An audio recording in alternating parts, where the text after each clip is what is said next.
Hello, this is Victoria Vives Khuong with Earth Sky People Radio and Earth Sky People TV. Today we have here with us U.S. Marine Captain Randy CRAMER, also known as Captain Kaye. He is a whistleblower claiming having served 17 years as a member of the U.S. Defense Force on Mars. He has 20 years of experience in a very hands-on military career and has been given the direct authority through his chain of command to share his knowledge with the public and civilian government. And his website is earthcitizenconsulting.org. Hi, how are you? I'm great. How you doing, Victoria? I'm doing great. I'm excited to have you here. And I know that you are going through a lot of stuff. You were sharing that it's a crazy time, right? Yeah, lots of interesting, crazy stuff going on, that's for sure. Can you share something? Well, it's pretty much a clear violation of protocols to discuss open investigations, and probably the biggest thing that's on my plate at the moment are some investigations that I'm getting to head up. So that's really the most interesting thing and is taking up the most time and my energy.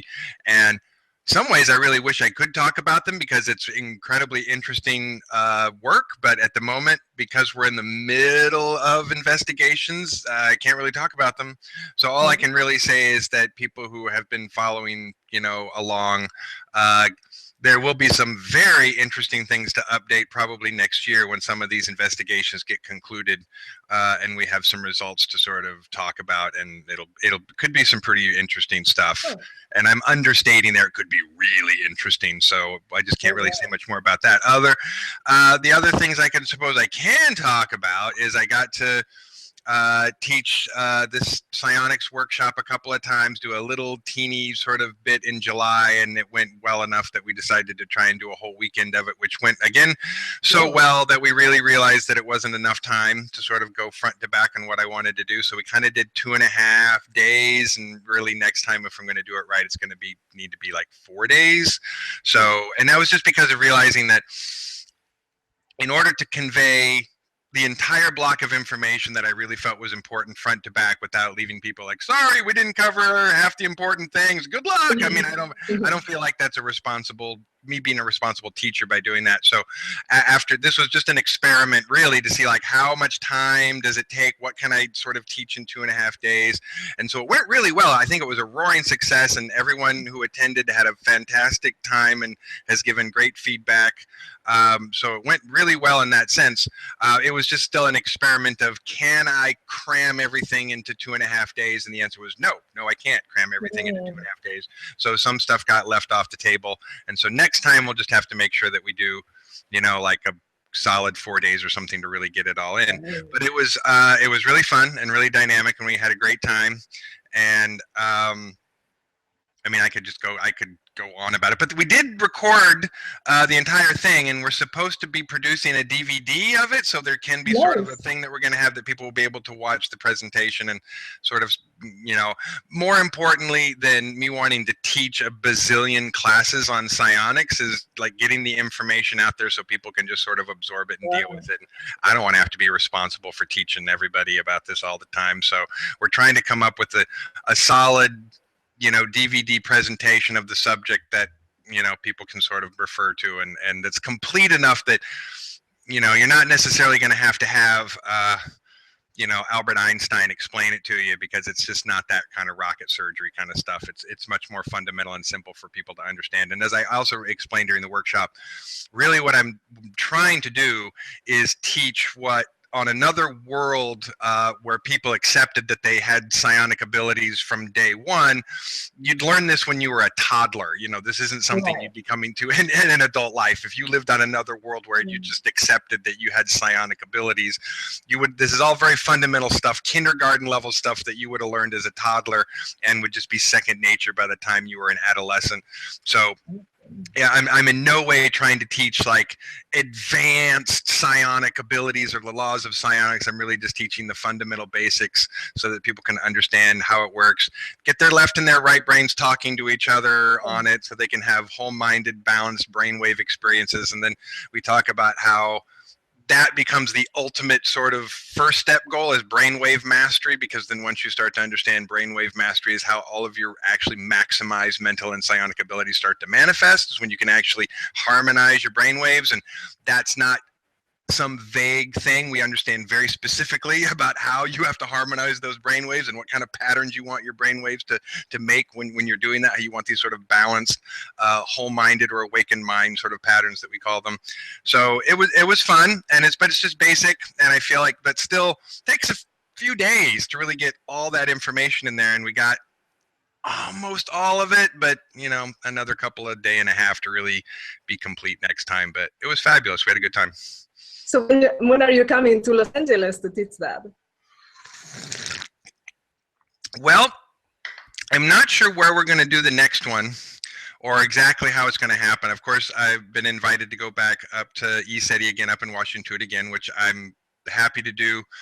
Part of my instinct, though, is possibly picking another geographical location on the West Coast that's not too far away from me, to give a little bit of another opportunity for some other people to show up. I know that, you know, distance of traveling can make a difference, and we certainly got more people who were close to us. Not that people didn't come from across the country, some people did, but we certainly got more people who were close.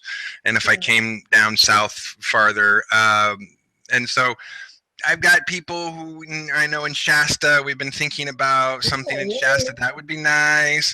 I have a friend who just went through a big move and who is between Los Angeles and San Diego, and got like I want to say it was 12, 14 acres or something.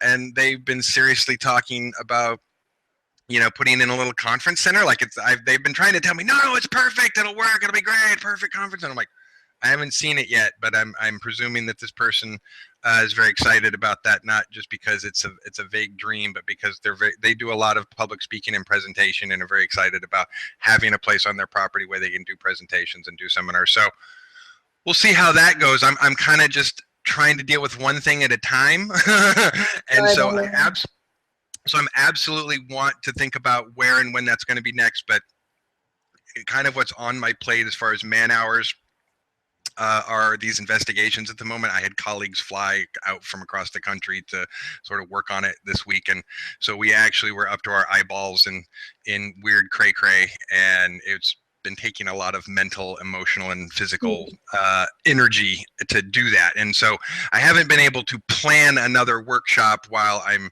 sort of got my nose deep into this investigation at the moment. But that's a good question. When will I be coming closer to you?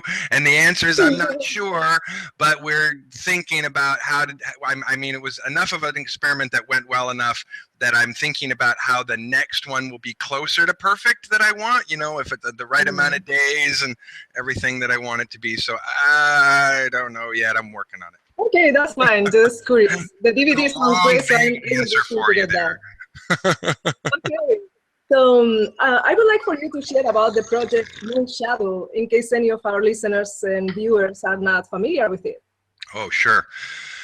Project Moon Shadow was a project that I was brought into when I was a child. It was a 300 subject program, meaning there were 300 children who were brought into the program, and it was a United States Marine Corps Special Section augmented super soldier training program, which was designed to create super soldiers that were not, you know, like beaten like fighting dogs in order to make them tough, which is sort of the old school murder, what we call sort of the old school murder machine way of training super soldiers, which is, you know, kind of the same way that you train a fighting dog, which is kind of beat it hard until you make it so mean and angry, you know, that it will just snarl and want to bite anything, which is very old, you know, school kind of Nazi trauma-based mind control kind of way of doing things. And so in the mid 60s, United States Marine Corps commissioned a study on these augmented soldier programs, because we kind of felt that the fundamental way of breaking someone in order to build them didn't really seem like that was the way you wanted to do it, that maybe what you really wanted to do was build something correctly from the ground up, instead of taking something that you felt you had to break and smash in order to try and restructure. And, you know, we kind of felt that that was a lot like trying to like make a great vase by taking an already made one and smashing it and then gluing it back together. That didn't seem like a very good idea. Maybe you should really start like from the beginning of the process. And especially when you understand how human beings develop, brain development and mind-body development and neural pathway development is so much more fundamental in the 0 to 3, 3 to 5 age range. I mean, at this childhood range, that if you really want to create a fundamentally better human being, no matter what you want them to do, and this is why I'm a major proponent of early childhood and Head Start, kind of education, because we know that when you get children started on their developmental skills when they're very young is when they connect their brain neural pathways and they get connected and they get more engaged with their universe and more better problem solvers. And you make smarter kids by teaching them how to sort of interact with their universe and their reality when they're very young. Really, if you're waiting till they're 5 or 6 years old, you waited too long. It's fundamental to educate kids, all the way through. But if you're waiting until they're 5 or 6, you've waited too long. You really have to start when they're very young. So if you want to create a powerful psionic soldier or a powerful super soldier, the question really isn't how you break something and rebuild it. It's how do you start from the ground up? And we also felt that was more ethical, because you're taking someone and then breaking them in order to sort of mold them in what you want. And it seemed actually more ethical to engineer and design someone to be the thing that you would want them to be, because then they're going to be following their own grain of genetic distinction and they're going to want to do that thing.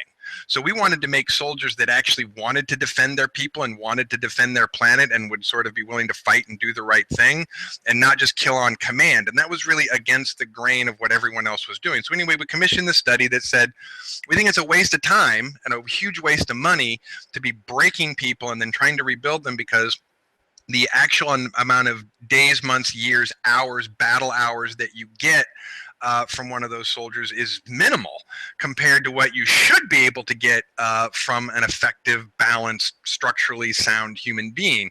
So we felt that it was a waste of money, a waste of time, and that you were not getting the most effective use of material just because you were able to get someone to kill on command at the snap of a finger.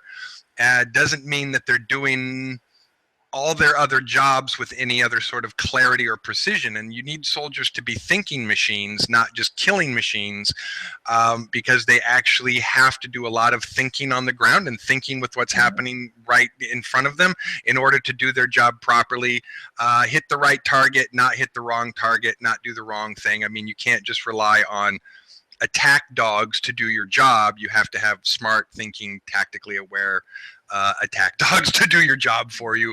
And so, we really just felt like it had to be a different way. So the program that I was designed under was designed to build people from the ground up, to genetically engineer them in petri dishes and start from the very ground up of their genetic engineering, and then put them into a training program that, instead of beating them like fighting dogs, would actually train them to cooperate, work together, problem solve, and actively pursue goal-oriented missions, so that by the time you're in adolescent training and you're using actual tools and weapons and so forth, all of this other sort of rudimentary tactical and teamwork training's already been ingrained when you were 5.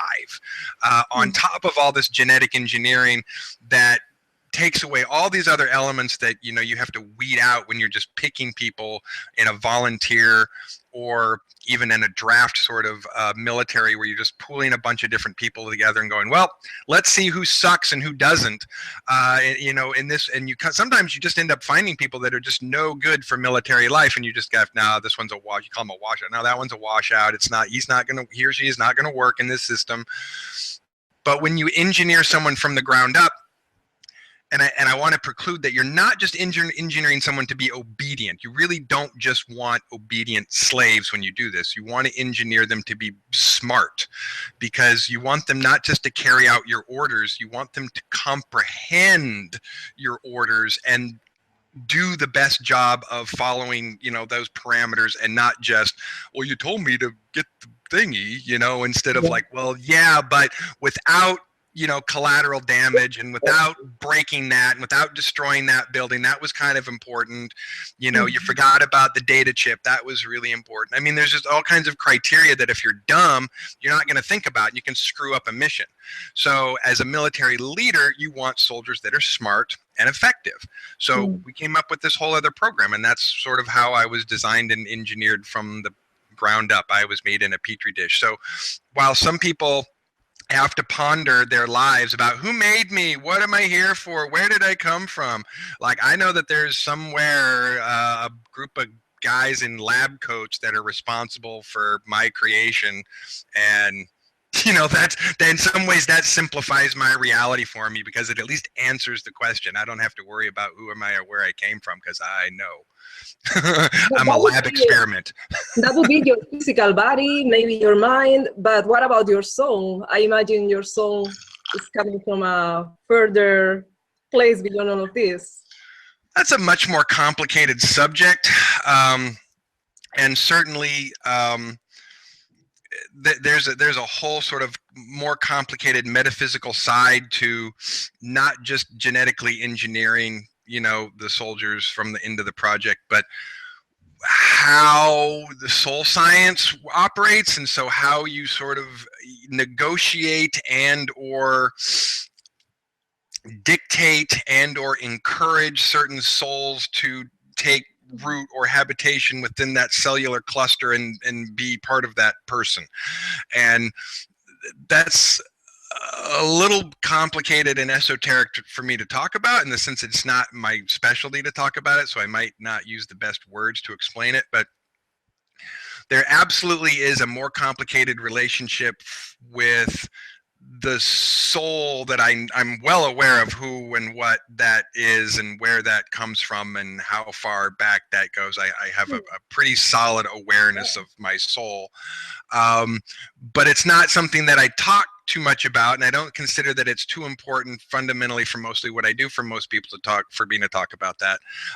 But yeah, there's absolutely a relationship that's much more complicated in not just creating a better genetically engineered soldier, but also understanding from the soul science perspective that if you make a better foundation, I gotta go back to Field of Dreams. If you build it, they will come, right? There is something to be said there. If you build that fundamental genetic structure right, the right soul that can live in that genetic structure will arrive. Like if you build it, it will come. So there's something about creating a better genetic example that then a higher quality, higher energy soul can come into that, because genetics and physiology limit the amount of input and power that a soul can come into. It's why we can't just immediately heal ourselves and levitate our bodies into the sky, because we have to go through this process of physical limitation.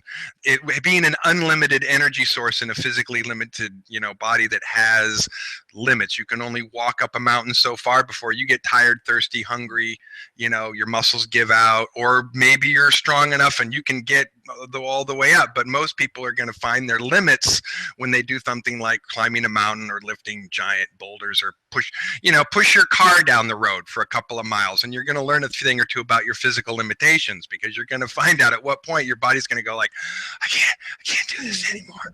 And so as unlimited as our soul energy is, we do experience life through this limited energy. So when you create a more powerfully potentialized cellular cluster, a genetic arrangement, that does enable sort of this more powerful, energetically enabled soul to come into it. So the whole plan was to do something that was very holistic, not just biological in a petri dish. But right. And there is this technology that can get yourself into a container, I guess, and then put it in another body. And this is something that happened to you, right? Several times. I don't know how many. Yeah, I'm not even sure how many times, because I'm not conscious most of the time when that happens. Most of the time after that happens is because my body's been blown apart enough times that they have to move something from one vessel to the other. You're kind of you're not conscious sort of physically for that. You're kind of on your tether, and you're in between worlds when that happens. So you're not really aware of what's happening with your body. You just kind of end up coming back to it when it's all ready. But yeah, there's definitely a science to that. Your soul is a quantum fluid dynamic, so it's made up of a quantum light fluid. So it does have the ability to be pulled out, siphoned out, sucked out, you know, and contained in something. But it is a technology that's beyond what most of us as civilians understand the laws of physics to operate. But it's something that, you know, ETs have been aware of for a while, and that they brought to us decades ago. So we've been cracking soul science for quite a while, and it's not new. It's not new. You know, soul science is kind of old, and so we've had this technology for a while. I would say that we really started to mass introduce it as something that we used on a daily, regular basis in the covert space program in the mid 70s.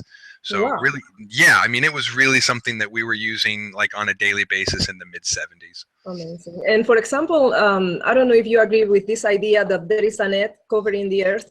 So any soul that, you know, somebody passes away and the soul tries to go free and it is reincarnated, would this be the same technology that is being used for this purpose?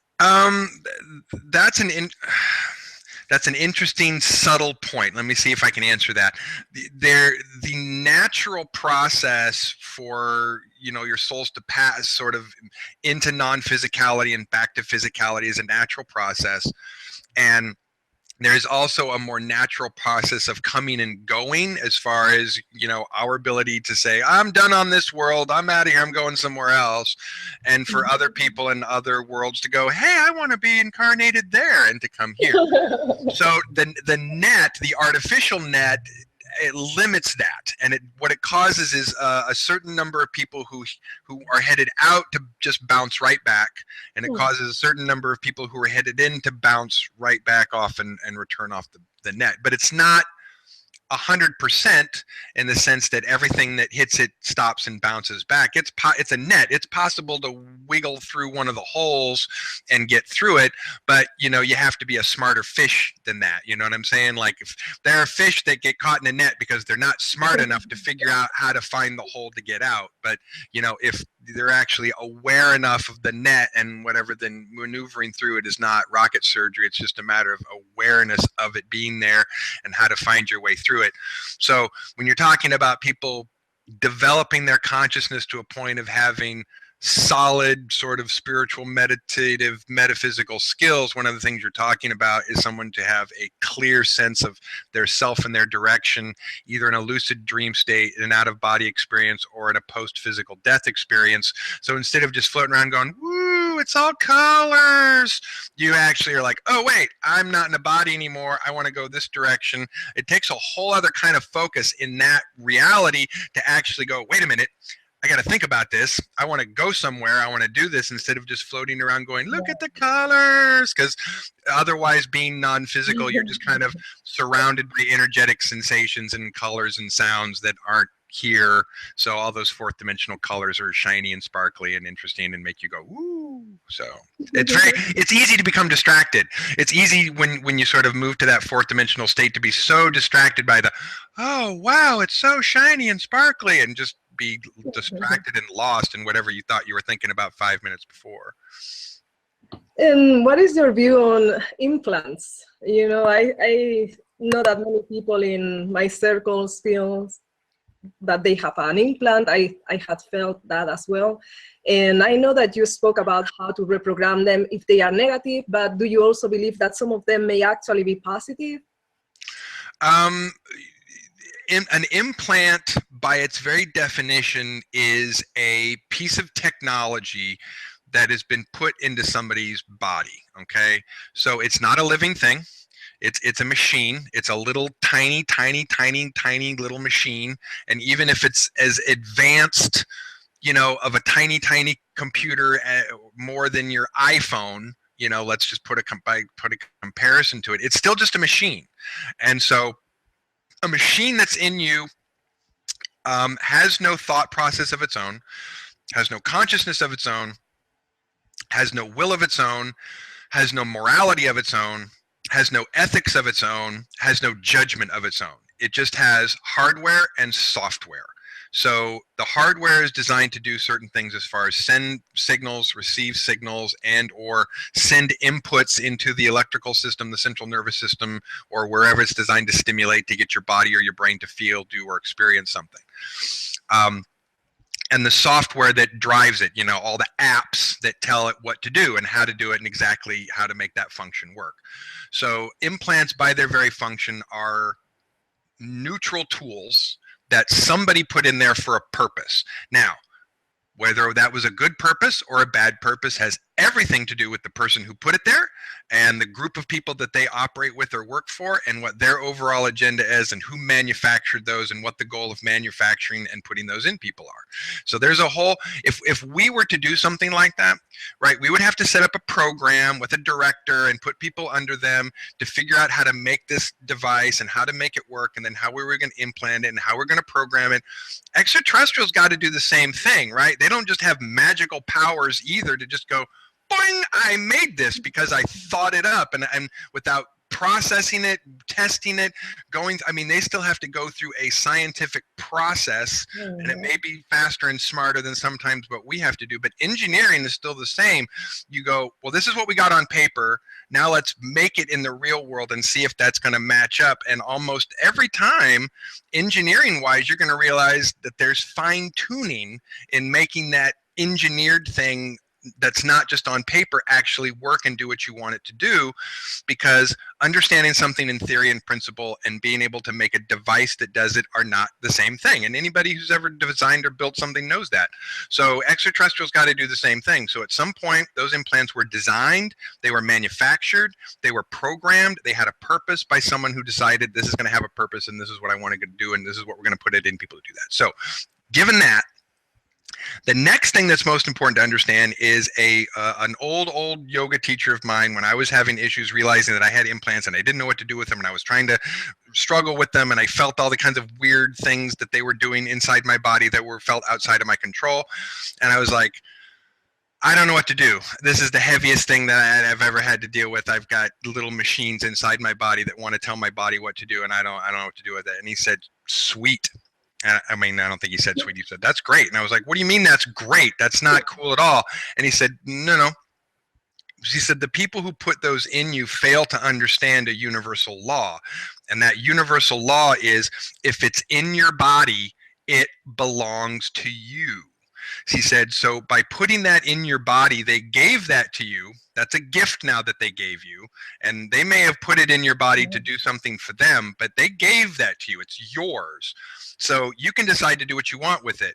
You can reprogram them, you can keep them, you can burn them out, you can fry them, you can melt them, or you can figure out how they work and use them for your own purposes. And so I spent about 6 months like in a twice daily morning and night meditation process of like, you know, taking control of these implants. And for 6 months it was, they're mine. No, they're not. They're mine. No, they're not. They're mine. And it was a struggle. I mean, the people who did not want me taking control of them were like, no, yes, no, yeah. I mean, it was a back and forth for about 6 months. And then after about 6 months, I finally was like, no, mine. No, really, mine. And I could keep a hold of that. And all of a sudden we went from struggle to these are mine, you can't use them anymore, and now I get to decide what they do or what they don't do, and I get to rewrite, you know, their software. And little nanites in my body that are designed to repair things too from the inside out. Once I got control over those and started rewriting the software for those, I had two very odd sort of experiences where I got nerve damage. One which was pretty much, I'm sure, from some kind of toxic poisoning that caused a nerve damage above my left eye, and I had this twitch that would not go away. And it was basically I tried to say like, well, maybe it'll go away on itself for about 6 months, and it didn't. And I finally went to go see my doctor, and he's like, well, if it's nerve damage, I don't know. We might be able to find some meds to give you to do it, but you might have a twitch for the rest of your life. And I was not cool with that. And then it just kind of dawned on me in a moment of clarity. Oh yeah, I have these little machines inside my body that might be able to fix that. And so I issued in an instruction to fix the nerve damage above my left eye. And the next day, it really stopped twitching. And by the second day, it didn't ever twitch again, ever. And then when I was still running, like jogging every day when I still could, when I had good knees and ankles that could do that, when I had young men's ankles and knees that could still do that, I made the mistake of running a kind of a pair of shoes into the ground so that the padding really was just like almost non-existent. I just pounded the crap out of these shoes. So I went for a really hard run one day and I was taking these really hard steps and I came home and the bottoms of my feet were tingly. I'd basically nerve damaged the bottoms of my feet, pounding them into the ground.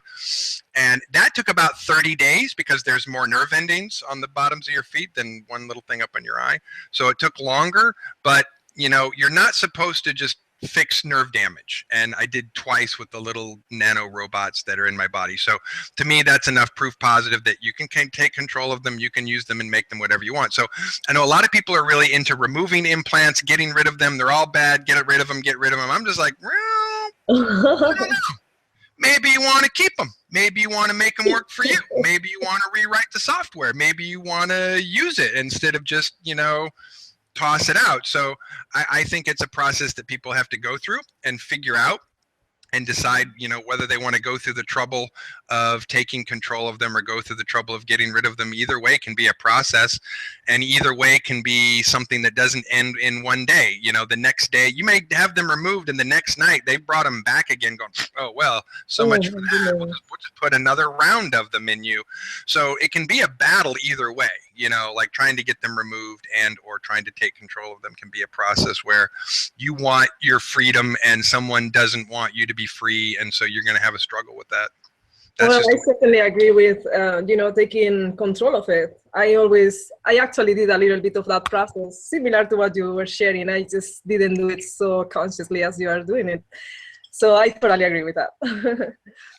And I wanted to ask you, how can somebody know if they have been in any of these projects, like the one that you have been in, the Moon Shadow project? The process of regaining repressed memory is that repressed memory wants to get out. So most people who have repressed memories don't have to spend a bunch of time trying to get into those memories at first.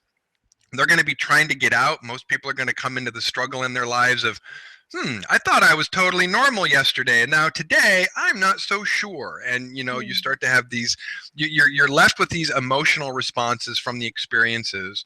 So even if you can't remember the linear experience, most people have, you know, some kind of physical, neurological, central nervous system, emotional post-traumatic stress disorder from the experience. Even in such cases as myself, where the training program wasn't designed to traumatize me, enough years of combat is traumatizing, and you see enough crazy instances and you see enough people get blown up and you have enough body parts ripped, you know, from you limb from limb, and it gets traumatic. So someone, but not everyone is a battle hardened soldier. Some people, you know, sort of remote viewers, psionic spies, we have psionic specialists. I mean, there's a classification of people who are physical soldiers, and then a lot of people who do a lot of, you know, psionic meta kind of work, and that can be less traumatic.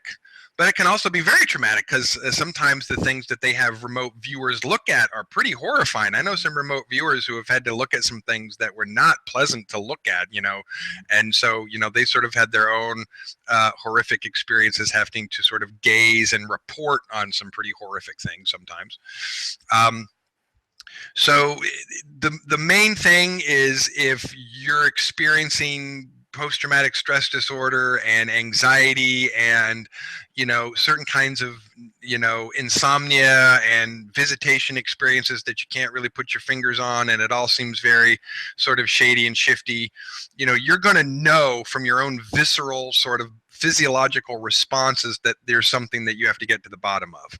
And then, but they're your memories. No one has to tell you what your memories are. You don't have to go to a specialist to like get your memories. You don't have to go to someone to get, you know, hypnotized to get your memories. You know, they're your memories.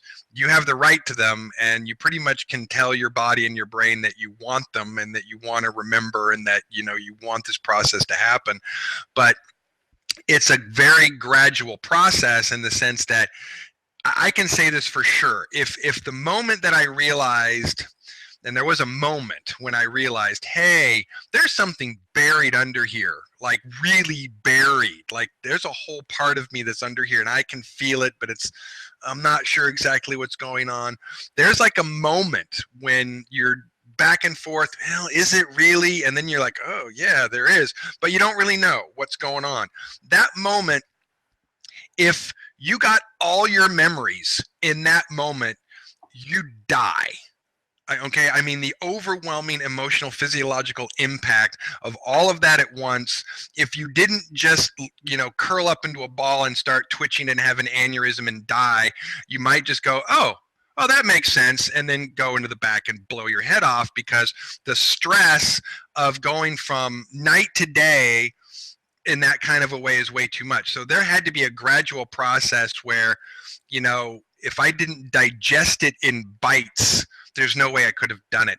So I would also suggest to anyone, look, you're talking about an experience that wasn't 6 months, wasn't 5 years. You're talking about something that stretched out across a lifetime of childhood training, adolescent training, and then in most cases, covert military space program personnel do a 20-year tour that you're brought back from, have your memories repressed. They, you know, we call it age reversing, but they really just put you into a younger, they basically hatch out a younger clone version of you that was the age that you were when you left, and then put you back into that body, reinsert you into your timeline and go, forget, and then basically anticipate that you're just going to live your life like nothing happened, which of course is absolutely impossible. After that happens, you don't just get to go back and reinsert it into your timeline and live your life like, oh, nothing happened. No, not at all. You're going back into your timeline with no linear memory of what just happened, but of all the psychological and emotional trauma and physiological, neurological trauma of the entire experience. Not to mention you're years older, you're years more experienced as a person. It makes feeling your age weird. It makes socializing with your peers weird. It makes relationships weird, because all of a sudden you may think you're 19 years old trying to have a relationship with another 19-year-old, but the truth is you're 39 trying to have a relationship with a teenager. And so you realize that mentally and emotionally you're really not the same, and you're not where other people are around you, and it's difficult to socialize, it's difficult to make relationships, it's difficult to understand yourself. And so you're going through this whole process that's not normal at all. That's not, you know, you're fine. No, not at all. You've completely discombobulated someone's life and told them, figure it out. And I will tell people, look, it was a 20-year tour of duty and a 20-year healing process when I got back from that tour of duty to sort it out. So the main thing that I would tell anyone who's trying to sort that process out, be very, very patient with yourself, because it's going to take years. Yeah. Even nowadays, when people are going through the process faster sometimes, don't rush it. Expect it to take a while, because if you rush it, you're really just going to, you know, hurt yourself in a way that I wouldn't recommend that anybody hurt themselves by rushing through, you know, I want to know right now, I want to know right now, I want to know right now. No. Take it a dose at a time and you'll get there.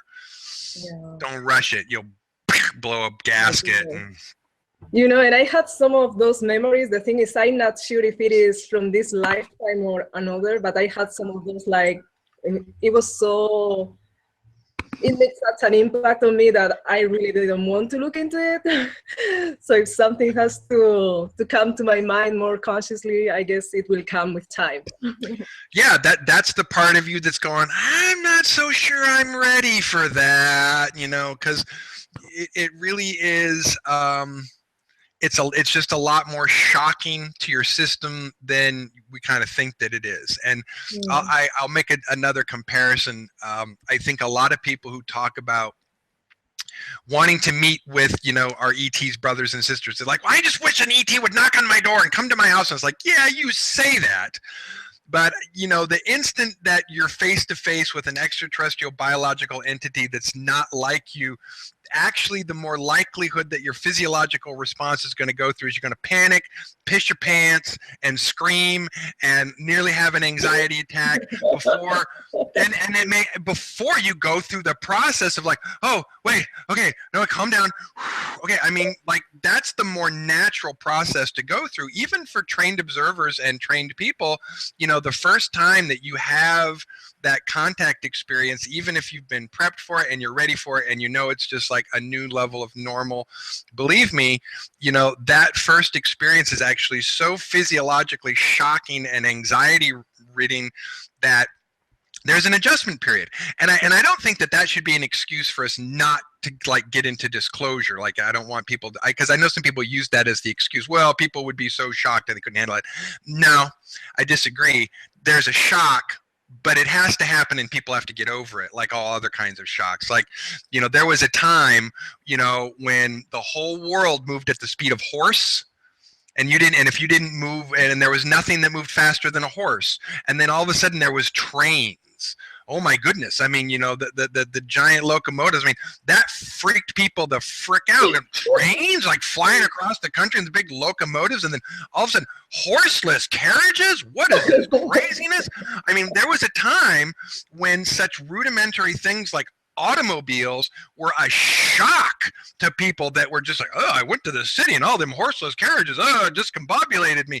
I mean, there were literally people freaking out about these technological changes as they were occurring. So it's okay for us to have an adjustment period, right, that this is what it's like now, and that's what it's going to be like then, and there's an adjustment period, and we all have to kind of like get over it, take a few deep breaths, and just like get over it. I just don't think that saying people are going to be shocked is a reason to not get over it. That's all the more reason to just be like, okay, let's get this out on the table, let everyone get over it, and then we can move on. Because I think that's really all that's going to happen, is that you're going to have an adjustment period of people going, and then 6 months later, it'll be, we've talked about this enough, it's our new normal, aliens, and that'll be the way it is.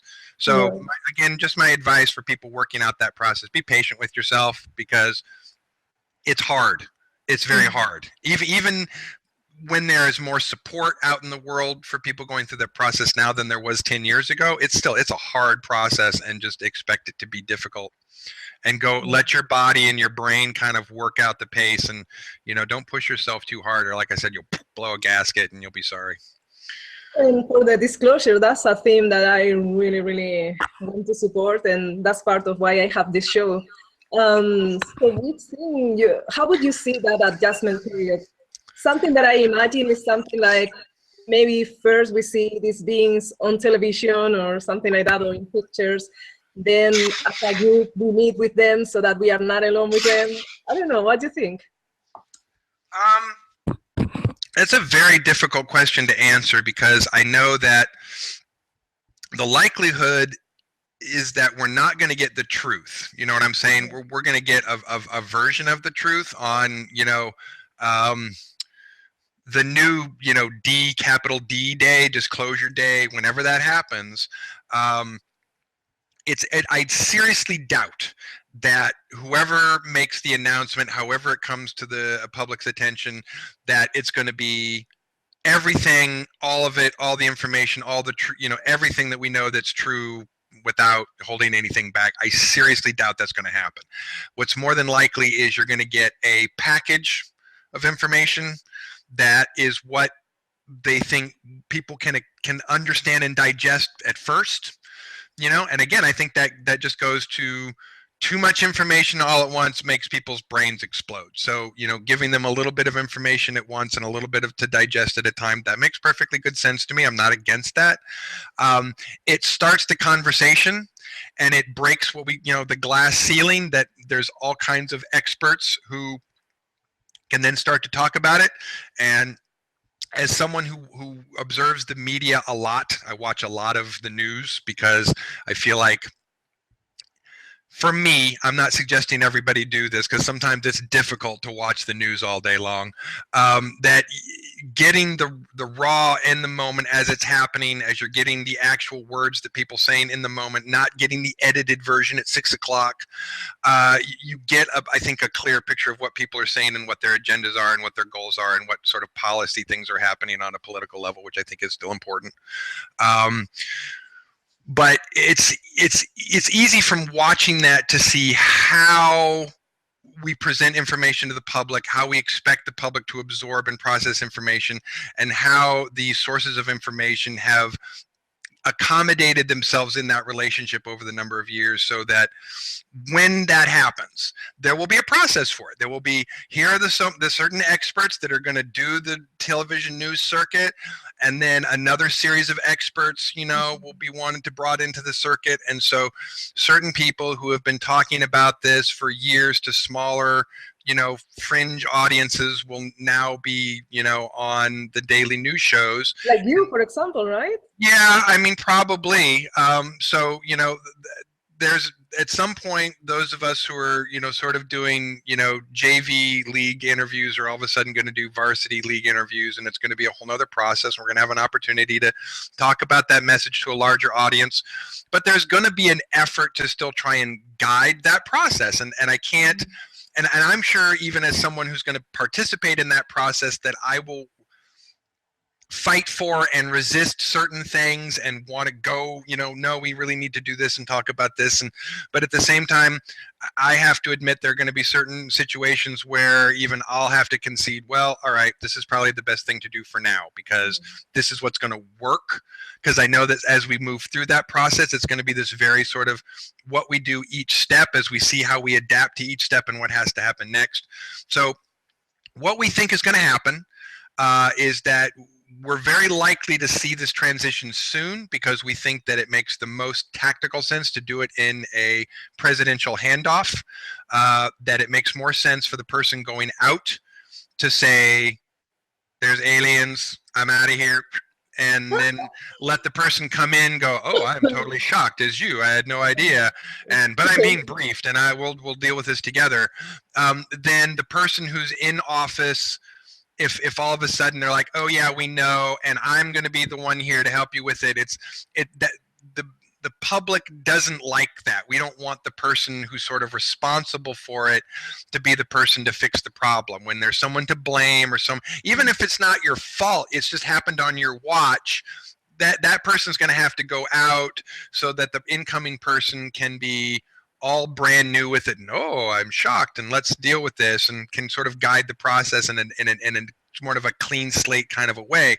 So we think that makes sense. We think the timing of everything happening, you know, we just feel that the delays are becoming so costly, not just to like the population or the people's cost, but it's becoming costly to people in government, people in the military, people in the intelligence community, business people. There are other people who are starting to see the loss of productivity, the loss of profits, the loss of public interest, the loss of technology. They're starting to understand that this is no longer about, we have to keep this quiet so we can continue to run the world. It's more about, hey, wait a minute, we're losing out on a whole bunch of opportunity here every day that we don't get this done. Yeah. So more and more people are realizing, like I said, business people, industrial people, military people, that to be productive in their jobs and just in how everything wants to work, that this is going to have to end. The secrecy on disclosure is going to have to end, because everybody's productivity wants to go forward. And the only way that's going to happen is when we end the blockade on conversation about it. But there's still some people that are not going to get, you know, airtime, that are still going to be sort of ostracized and marginalized, and there's still going to be arguments and infighting. But we're going to get past the point of the debate between the side that says, yes, there's aliens, no, there isn't, yes, there is, no, there isn't. We'll get past that, and we'll just settle that argument, and then we can move on in the process and just stop debating whether there are or there aren't, and we can just debate what to do about it and how we're going to deal with it, instead of having the most ridiculous debate in the world on whether or not we have been or are being visited by extraterrestrials, when the mountain of evidence to that is so overwhelming that any single human being who says, well, there just isn't any good evidence on that, you clearly haven't looked at the evidence if you say there isn't any good evidence, because there's a mountain of it, so much of a mountain of it that exopolitical researchers in the last 20 years have now specialized. You know, in the 60s and 70s, you know, people really like covered all the topics from those part, and you had, you know, maybe people like Hopkins and Jacobs who were really focusing on abductions. But, you know, exopolitics is a field that's really gotten specialized over the last 10 or 15 years because it's such a broad field. One person just can't cover everything. I mean, you can cover exopolitical history, you can cover modern events, you can cover secret space program, you can cover extraterrestrial alliances, you can cover abductions. I mean, there's all these areas that are such vast areas of knowledge in and of themselves that people can specialize in those areas and write volumes of books on them, and they are now comprising a library of information on what we know. So to say, oh, there's no good evidence, you're a moron if you say that. You haven't looked at it, because there's tons of evidence. So just getting past the conversation where we're no longer having that dumb debate and we're just having what can be a smarter conversation. I'm not saying it's going to be easy. It's not going to be the truth out the gate. It's going to be some of the truth out the gate, and we're still going to have to like work on guiding the process, guiding information, enlightening people in the process. Job's not going to be over just because we get to disclosure day. It's just going to make the audience bigger. Right. And I imagine that also you have given authority to share all of this because you are part of the process of putting the word out, I would imagine. Yeah, I mean, there's a whole sort of, the United States Marine Corps Special Section Special Code of Conduct outlines very specifically the duties and responsibilities of United States Marine Corps Special Section officers. And there are some very specific clauses on our obligation to act in our best moral our most moral obligated sense to restore executive, legislative, and constitutional authority over programs which are no longer observing that. So President Eisenhower knew that that was going to happen. He wanted that written into the code so that years later, you know, we would have legally codified into law our rights and responsibilities to do that. So I don't harp on it, but I try to clarify when people refer to me as a whistleblower. I'm not actually a whistleblower, because whistleblowers don't necessarily have authority of their command, and sometimes it's unofficial. You know, their command goes, get out there and blow the whistle. You know, they're not like officially giving them sanction, but they are kind of like, go ahead, blow the whistle. We won't have you killed. Let me close the window, 1 second. I don't want to have the noise of the neighbor. Oh, no worries. So whistleblowers technically are blowing the whistle on something that, you know, is happening at a level that they feel like is breaking the law, and they're telling the whistle. My superiors and the code of law that we're obeying is actually very specific about what I'm doing. So I'm technically not whistleblowing. I'm technically acting under the authority of my superiors and under the authority of the United States Marine Corps Special Section Code when I speak publicly. So it's a slight difference, but you know, it does mean that I have all kinds of backing and authority and people behind me who have given me the nod to do this that other people don't have. So I feel lucky, and to be honest, I'm humbled that my superiors have this much faith in me and they have this much trust in me to be able to do this. So I really just, you know, try not to screw up and mess it up and suck. Wonderful. I'm sure you're perfect for this job. So, and is there someone that knows the whole picture? Because it seems that everything is compartmentalized. Is there someone that really knows everything that is happening, that can put everything together? I doubt it. I get such regular briefings now with my brigadier general, and I end up having regular conversations with intelligence officers on the command staff. And what I find in just asking questions about the things that are important for me to understand and important for me to ask questions about and deal with is that the vast array of information that we have about all the different groups, all the different consortiums, extraterrestrial groups and consortiums and beings that are all interacting. It's so complicated and it's so changing at every minute that we're trying to keep our intelligence apparatus updated on a daily basis so we know what's going on. But the truth is, things are changing so quickly that even when you have a top drawer, up-to-date, psionically staffed investigation intelligence team, you still can't keep up with everything all the time. And so I don't think there is a single person that could tell you, I know the whole big picture. I think there are those of us who understand it better than others because we understand some aspects of the big picture that people don't. But even as I find in the daily process, there's so many different things going on that everybody's really trying to focus on what they can focus on in their day. I mean, even people in the covert military space program got to go to bed at night, got to get up and got to clock in and do their job for so many hours in a day and then go home again. So they got so many hours in a day that they can do stuff. They got an inbox and an outbox like everybody else, stuff that's coming into their desk, stuff that's got to go out.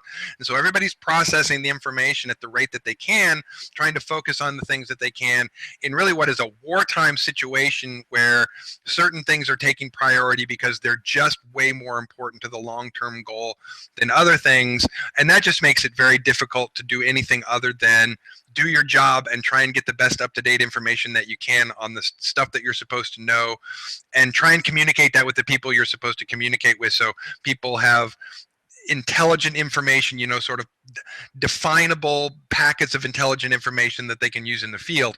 And it's just such a complicated process that I don't think there's a single person that understands it all. In fact, I refer to it as the grand cluster fudge theory when you're really talking about how it all comes together, because it's just a grand cluster fudge, only it's not fudge, of everyone coming together and chaotically interacting with all these different departments, all these different programs who don't answer to each other, who aren't under a single umbrella of authority or regulation, and they're all have different agendas with different extraterrestrial groups who are all doing something, some of them cooperating, some of them absolutely morally, ethically, militarily opposed to one another, shoot at each other in the sky, shoot at each other on the ground.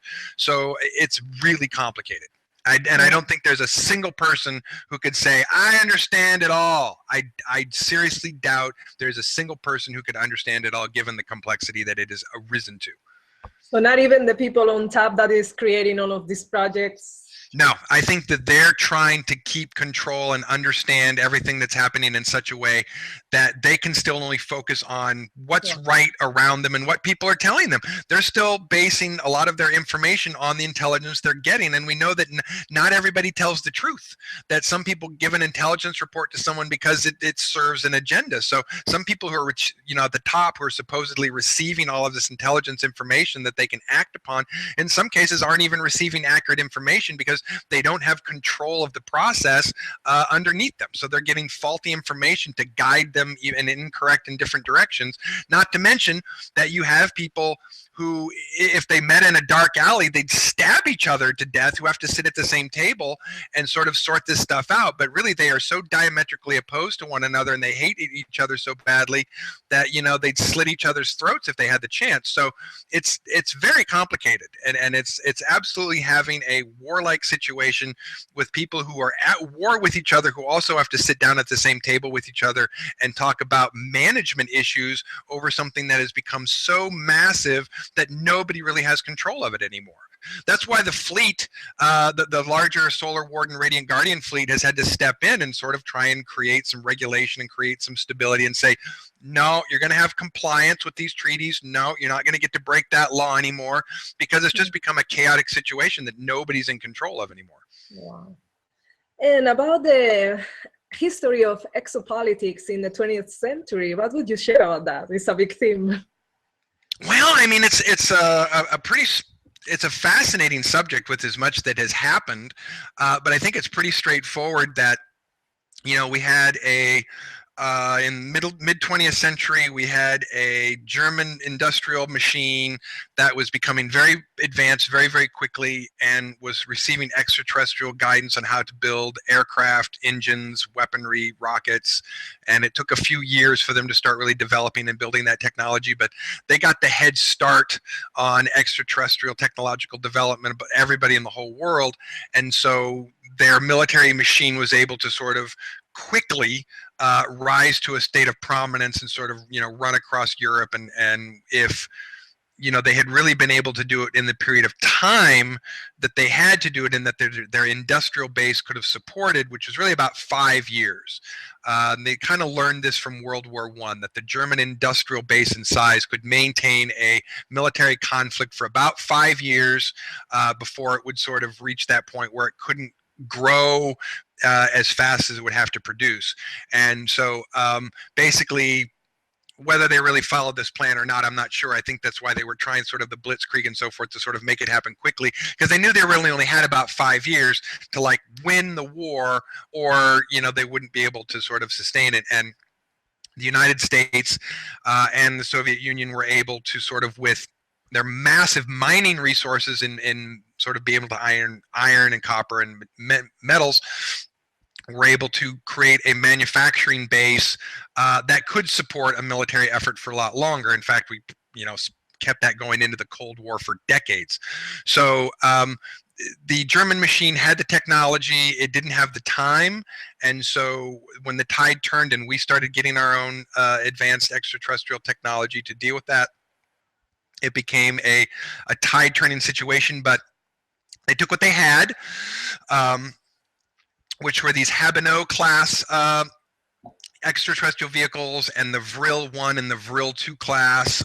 We don't know whether they actually ever built a Vril 3, but we've seen blueprints of this sort of larger vehicle. And so they definitely took what they had, which was not enough to make a fighting air force out of, but was enough to put their highest, most prized individuals and people on and leave and get out of Germany. And we know from Operation High Jump and the Admiral Byrd mission down to Antarctica and all of these other reports and the documentary film that the Russians did on the Antarctic expedition, the Nazis were sort of working on this Antarctic base that they had used their U-boats, their submarines, to come underneath the ice and sort of find these hollowed out ice quays and started building underneath the ice, which is really the only place you could do it. And to be fair, getting out of the air and the wind and the cold on the surface, it really would not be that hard to build an industrial center under that ice. I mean, you're talking about, ice in some cases that was, several hundred meters thick, in some cases, 1,000 feet high or more. I mean, really thick ice that you could build a city under pretty much.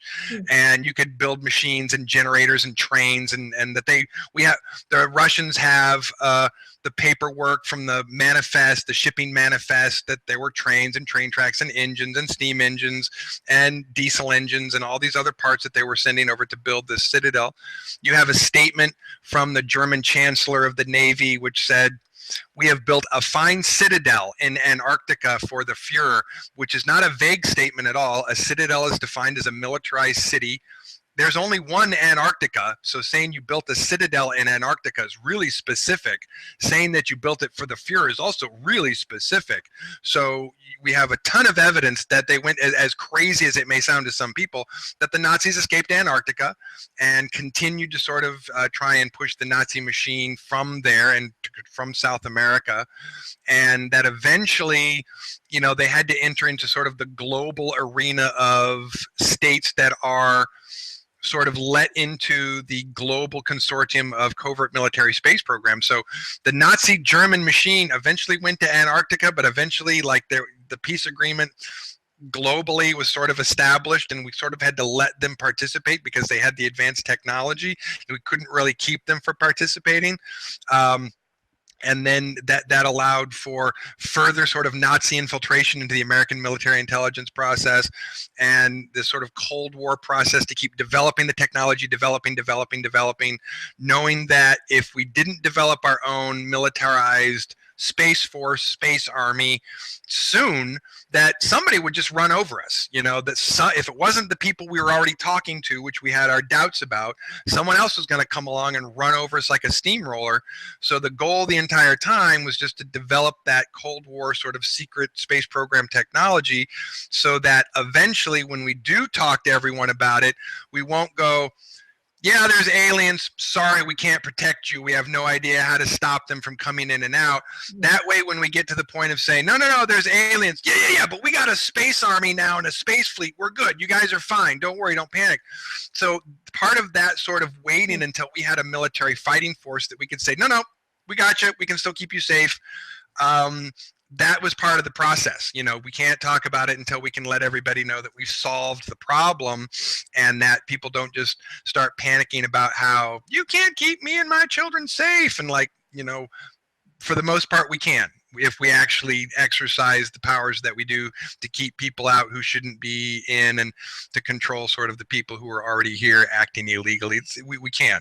So I think a lot of that process has just been getting to that point. And that's basically what the whole 20th century space program process was what happened with the Germans, then how we and the Soviets and everyone else got involved, in just that continued process to develop those space programs until we had a fighting force that we could say, okay, we're self-determined now. We don't have to rely on some other extraterrestrial to tell us what our future is going to be. We can be self-determined to decide what it's going to be, and we have enough firepower to say, no, we're going to do it our way, and no, we're not going to let you tell us how to do it, and if we need to evict you from our solar system, we will. And that's really the only way you can do it. And I really have to agree with Eisenhower's early assessment when, you know, the ETs that were like, no, get rid of your atomic bombs, get rid of your nuclear weapons, and we'll help you. And he was like, why would we want to get rid of the one thing that we might have to defend ourselves from a highly advanced, technologically invading space force, just because you say that we should?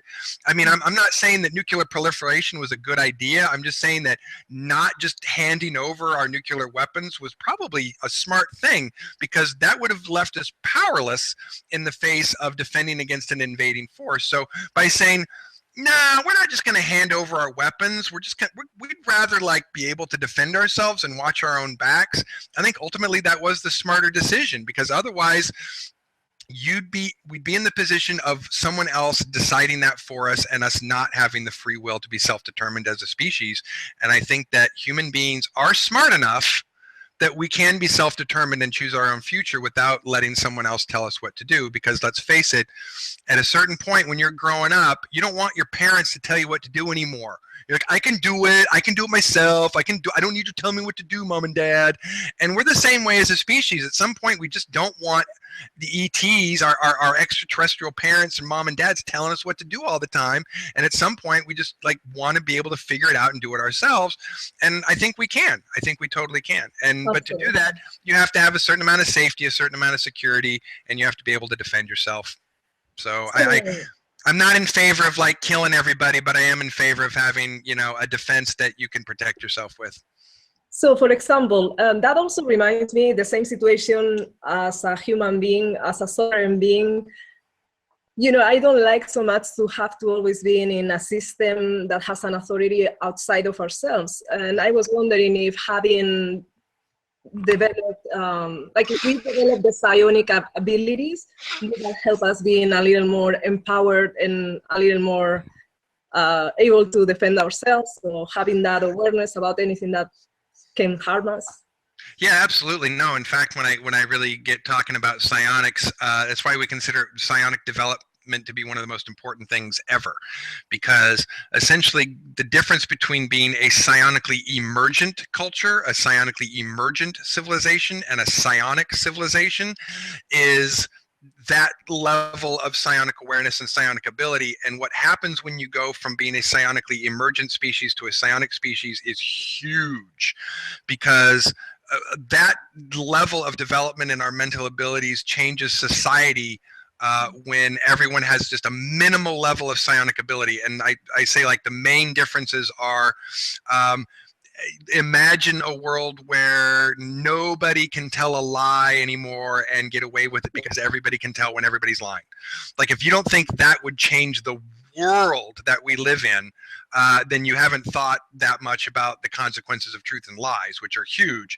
And if we all of a sudden had a world where there was way more consequence for truth and there was way more consequence and accountability for lies, pretty soon, that it would really stop being a part of our culture. And I mean, like, if we really became a psionic culture, in 10 years we'd stop lying to each other because it just would stop working. It would just stop being effective. And after long enough of it not being effective, people just wouldn't do it anymore. So, and I think that some of the greatest threats from extraterrestrial species aren't just technological, but are psionic, are their abilities to cloud our minds, manipulate our minds, make us think or feel things that we don't necessarily want to think or feel. So having a self-determined psionic sort of bubble around your head or your body is absolutely part of that self-determination, that part of that sovereignty of not letting someone else, decide your world for you. But we still all live in a collective planet where we all have to work together, cooperate, vote, participate for each other's well-being, and we're going to have agreements and disagreements about that. So, just having a certain amount of self-sovereignty is important, but at some point we still have to come together and know how to make collective decisions about what's good for everybody. And that also is a lot easier to do when people are more psionic, because instead of having so many harsh judgments about people, you won't just hear what somebody's saying, you'll feel their thoughts and you'll feel their feelings about things, and it just makes people connect with communication more. And so, the impact of the things that you do will also be stronger felt. When people have a stronger psionic sense, when you hurt somebody's feelings, you're going to feel that more. And you go, right. Oh, I was a jerk right there, wasn't I? That made them feel terrible. And so, but no sense of that outside of yourself is like, whatever, it's their problem. I can do what I want. And so the ways in which culture changes because the way our individual relationships would change with going from psionic emergence to psionic is huge. And it's one of the reasons why we think we just need to sort of get the skills and the development and the laws out there so people can start just kind of building that up over a period of time and getting to that point of where it's just a natural thing that we're doing, we're aware of, and goes from being a kooky, hokey, airy-fairy thing to just something that's science and fact, and this is how it works. Because changing that is how we evolve. We're not going to evolve because we build a better spaceship or we build a teleporter or we build a wormhole. We're going to evolve because we psionically develop and socially develop. Exactly. Well, Randy, thank you so much. This is awesome. I love this conversation, and I have like another 2 hours of questions, but yeah, we will meet once again so we can complete all the questions that I have for you. And thank you so much for all the information that you are sharing with the world. My pleasure. Thanks for having me. Thank you. Okay, so this was Earth Sky People Radio and Earth Sky People TV with Randy CRAMER, Captain Kaye, and his website is, earthcitizenconsulting.org. Correct. Okay. Thank you so much once again, and thank you everybody for watching. Bye.